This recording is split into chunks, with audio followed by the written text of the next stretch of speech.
The walls that have been closing in on Donald Trump have gotten even tighter this week. Federal prosecutors have obtained an audio recording featuring former President Trump discussing a classified planning document he kept about potential military action on Iran, a source familiar with the matter told NBC News. And to make matters worse for the former president, in the recording, Trump suggests that he would like to share the classified information, but was aware of the constraints on his capacity to declassify materials post-presidency, thus completely undercutting his Jedi declassification powers defense. Upon learning about Trump's possession of the classified document, federal prosecutors swiftly issued a subpoena to Trump's legal team requesting all records that resembled the document. Trump's attorneys, however, had to inform the Justice Department that they could not find any such records in their possession. Meanwhile, in Georgia, the Fulton County DA's investigation into Trump's alleged efforts to subvert the 2020 election may be more sprawling than it initially appeared.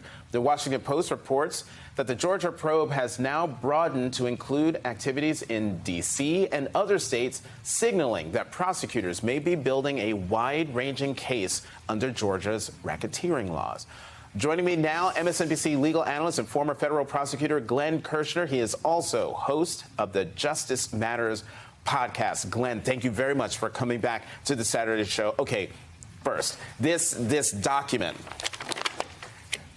There's reporting now, well, I just said, Trump's lawyers can't find it. If they can't find it, does that mean that this case is going to crumble? No.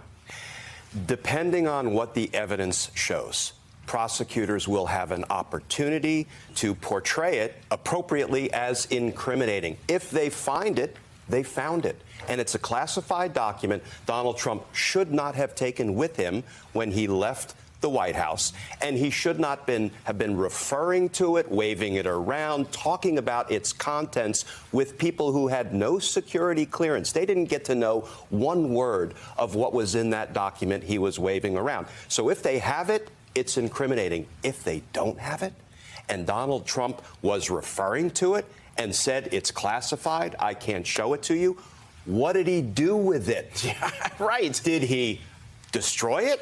Is he still hiding it? Did he sell it, disseminate it to somebody?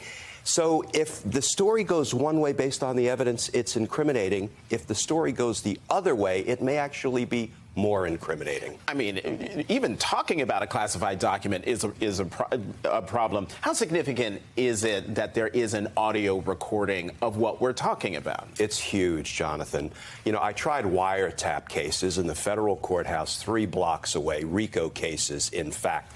And when you can present to the jury the crime being committed or being discussed by the very person on trial who's sitting across the courtroom from the jury, it's evidentiary gold. And most importantly, when you can take 2 audio recordings or 2 videos, one with Donald Trump saying, I declassified everything with my mind, or it was automatically declassified when I took it with me from the White House, and you can immediately thereafter play an audio recording of him 6 months after leaving the presidency saying, I'd like to show this to you, but it's classified. Jurors get the point. You know, it might feel good to Donald Trump in the moment saying these things on faux news networks or in town halls.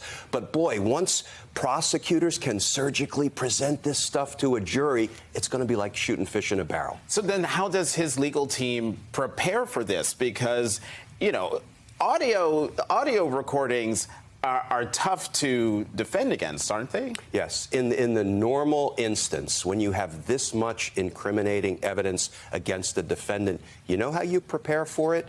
You work your tail off in plea negotiations to try to reduce your client's exposure. Will Donald Trump ever admit guilt in court and plead guilty? I would not bet $1 on that.